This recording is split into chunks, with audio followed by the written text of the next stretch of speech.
ذکر کریں گے پاکستان پیپلز پارٹی کے رہنما شرجیل انعام میمن کا، جنہوں نے MKM و مسلم لیگ نون کے انتخابی اتحاد کو 0-0 قرار دیا اور واضح کر دیا کہ ماضی میں بھی پاکستان پیپلز پارٹی کے خلاف اتحاد بنتے رہے ہیں۔ کراچی میں میڈیا سے بات چیت میں شرجیل انعام میمن نے دعویٰ کیا کہ متحدہ قومی موومنٹ اور نون لیگ کا اتحاد بھی ناکامی سے دوچار ہوگا۔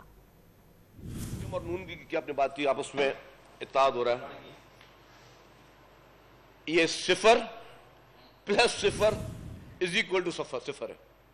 یہ کتنی بھی کوششیں کر لیں، کتنے بھی ان کے خواب ہوں کہ ہم یہ کر لیں گے وہ کر لیں گے، صرف خواب ہوتے رہیں گے۔ ہر الیکشن میں ہوتا ہے یار، 2008 کا الیکشن دیکھ لو، 2013 کا الیکشن دیکھ لو، 2018 کا الیکشن دیکھ لو، یہ ہمیشہ آپس میں ملتے ہیں، پیپلز پارٹی کے خلاف تمام لوگ متحد ہوتے ہیں اور پھر کیا ہوتا ہے، ہمیشہ ہار جاتے ہیں۔ تو انشاءاللہ تعالیٰ اس بار بھی تاریخی شکست نصیب ہوگی پیپلز پارٹی کے مخالفین کو الیکشن میں۔